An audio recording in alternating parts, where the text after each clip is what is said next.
کر قرآن کریم کی تلاوت کرے گا اللہ اسے ایک حرف پر 50 نیکیاں عطا فرمائے گا، اور جو کھڑے ہو کر نماز میں تلاوت کرے گا اللہ اس کو ایک حرف پر 100 نیکیاں عطا فرمائے گا۔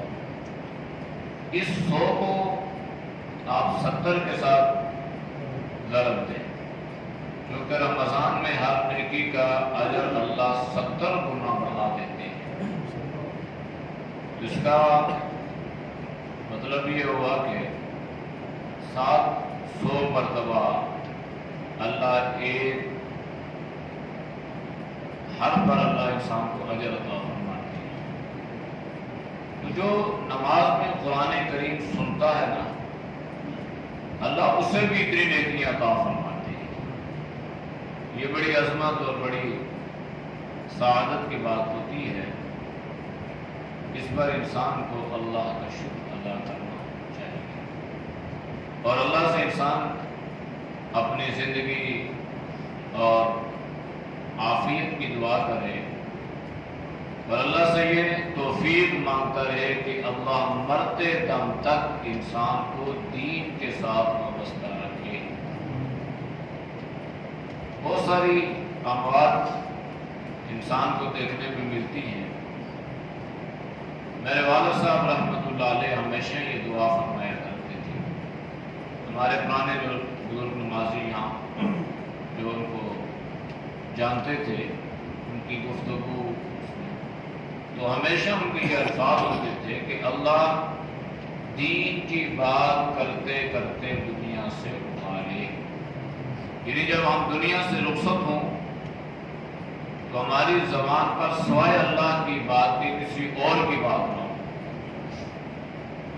اور میں نے اپنی آنکھوں سے دیکھا، اپنے کانوں سے سنا کہ جب دنیا سے رخصت ہو رہے تھے تو ان کی زبان پر دین کی بات تھی، یعنی جو دعا مانگتے تھے نا کہ اللہ مرتے دم تک دین کے ساتھ وابستہ رکھے، تو یہ عملی مشاہدہ میری زندگی میں ہوا کہ اللہ نے ان کی دعا کو اس طرح قبول فرمایا کہ بستر مرگ پہ ہیں اور سیریس حالت میں ہیں، لیکن تسبیحات میں ہیں، ہوش و حواس برقرار ہیں، دین کی دعوت دے رہے ہیں، ترغیب دے رہے ہیں، اور یہ بات کرتے کرتے آنکھیں بند ہوئی اور اللہ کو پیارے۔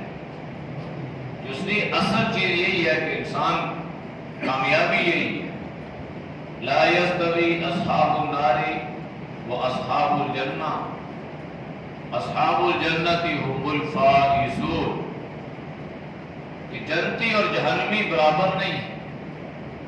جنت جنت ہے، جہنم جہنم ہے۔ جس طرح اللہ کے نبی جنت کا سوال فرمایا کرتے تھے، اسی طرح جہنم سے پناہ مانگا کرتے تھے۔ جو سب سے کم جو جہنمی کی سزا جو آگ اسے دی جائے گی، سب سے کم اس کو آگ کا جوتا پہنایا جائے گا،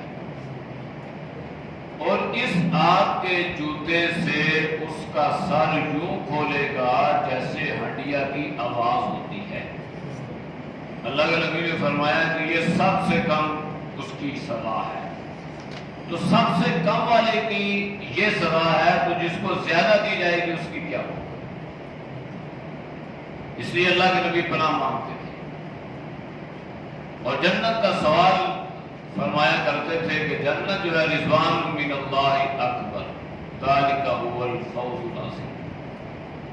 انسان دنیا کی مستی میں یوں مست رہتا ہے، کہیں دولت کا نشہ، کہیں جوانی کا نشہ، کہیں انسان لاپرواہی لاوبالی کی زندگی گزار رہا ہوتا ہے، لیکن یہ ساری ہماری خام خیالی، دھوکہ اور فریب ہے۔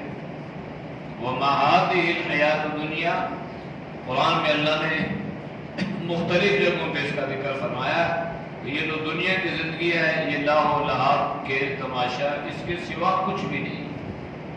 لہذا اس کھیل تماشے میں اپنی آخرت کو برباد نہیں کرنا.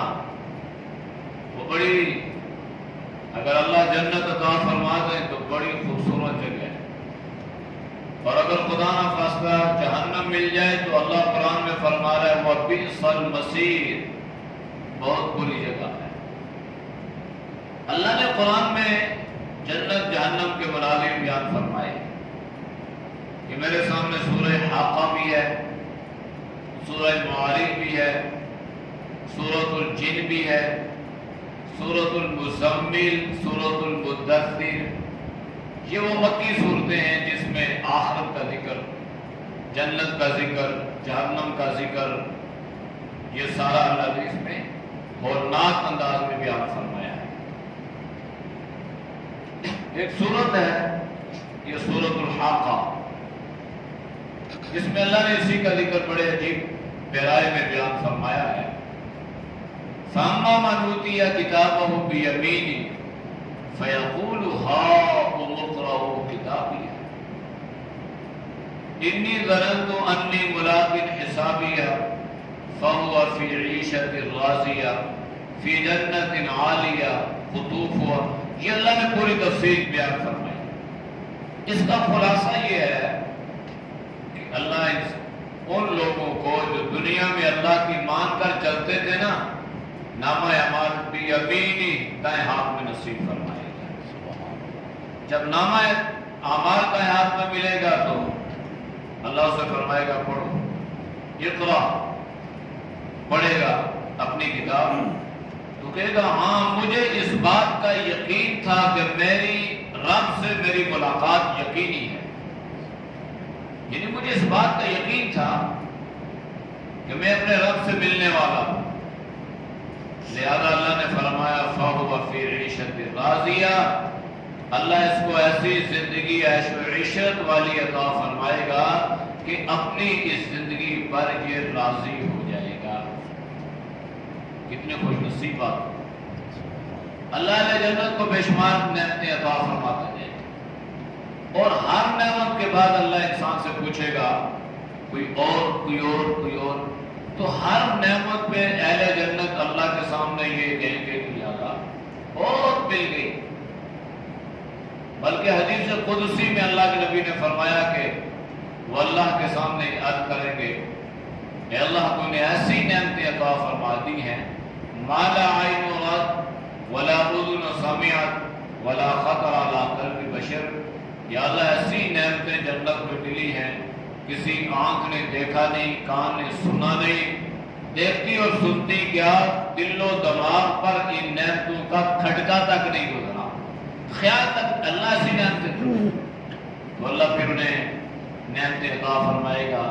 کہیں قرآن کی تلاوت کی مجلس ہوگی، کہیں حضرت داؤد علیہ السلام زبور کی تلاوت فرمائیں گے تو اہل جنت جھوم جائیں گے، پرندے ساکت ہو جائیں گے، اور ہر چیز حضرت داؤد علیہ السلام کی طرف متوجہ ہو جائے گی. پھر وہ منظر بھی ہوگا جب یہ مجمع ایسا ہے، آپ ہیں میں ہوں.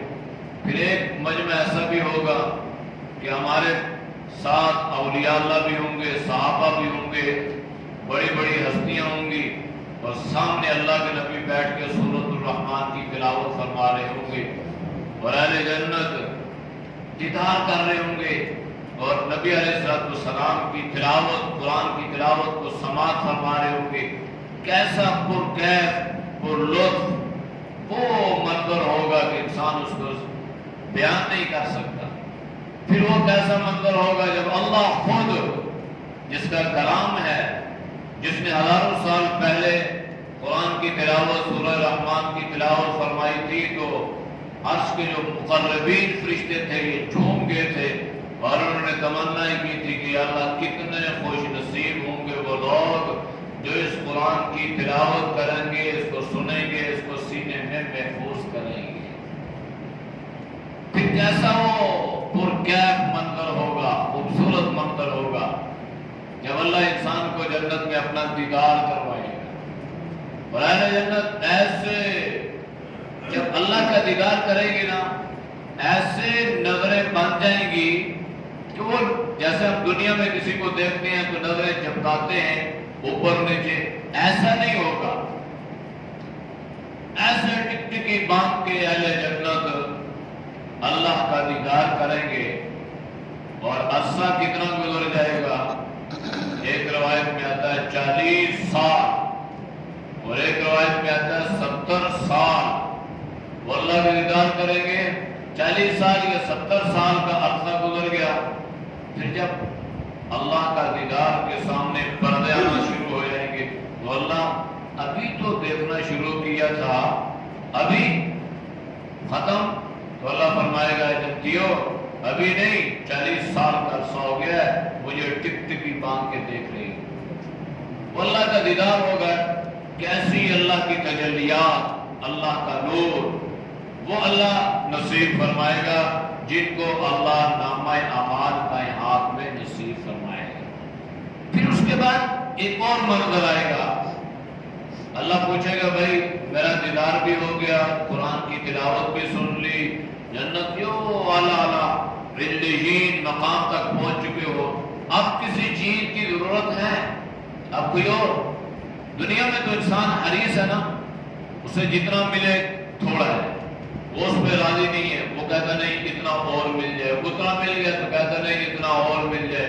اللہ کے نبی نے فرمایا ابن آدم کو سونے کے ساتھ وادیاں بھی مل جائے نا پھر بھی کہے گا نہیں اور ہو تو اور مل جائے. لیکن وہاں پہ یہ نہیں ہوگا. وہاں پہ اس اعتبار سے نہیں ہوگا. اللہ اتنی نعمتیں تو نے عطا کر دی، ہم تو اس قابل بھی نہیں تھے، ہمارے تو اتنے اعمال بھی نہیں تھے. تو نے اپنی رحمت سے، اپنے فضل سے اللہ اتنی چیزیں، اتنی نعمتیں. تو اللہ فرمائے گا، حدیث میں اللہ کے نبی نے فرمایا کہ نہیں، ابھی ایک نعمت باقی ہے، ایک نعمت ابھی باقی ہے. اہل جنت ایک دوسرے سے سرگوشیاں، بھائی اب بھی کوئی نعمت؟ حور و قصور، غلام، نعمتیں، دودھ کی نہریں، شہد کی نہریں، جنت کے محلات، انبیاء کی معیت، انبیاء کا دیدار، اللہ کی زیارت، یہ سب کچھ ملنے کے باوجود اللہ فرمائے گا ایک نعمت اب بھی باقی ہے. اہل جنت آپس میں کہیں گے کہ آپ بتاؤ تو صحیح، ذہن میں آ رہا ہے اتنی بے شمار نعمتیں. تو اللہ خود ان سے فرمائے گا نعمت تو باقی ہے لیکن میں تمہیں بتاؤں گا نہیں کون سی نعمت باقی ہے. تم اپنے اپنے خطباء کے پاس جاؤ جن کے سامنے تم بیٹھ کر جمعے کا خطبہ سنا کرتے تھے نا، ان سے جا کے سوال کرو.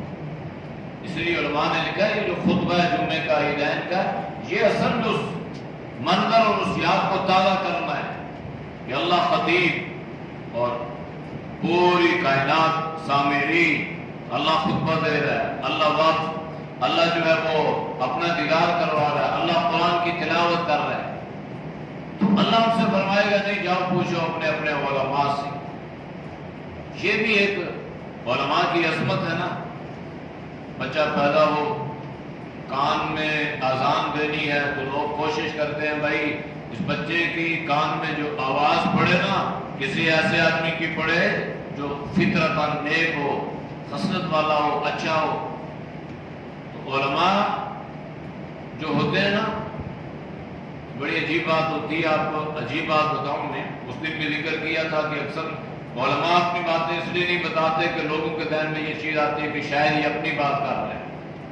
تو علماء کو اللہ نے یہ سعادت عطا فرمائی ہوتی ہے کہ چونکہ اصل میں جو اس علم پہ آتا ہے نا، اصل میں جو قرآن کی طرف، دین کی طرف، اس طرف آتا ہے تو اکثر ایسا ہوتا ہے کہ وہ بلوغت سے پہلے دین کی طرف آتے ہیں. یعنی وہ ابھی احکامات شریعت ان پہ لاگو نہیں ہوتے.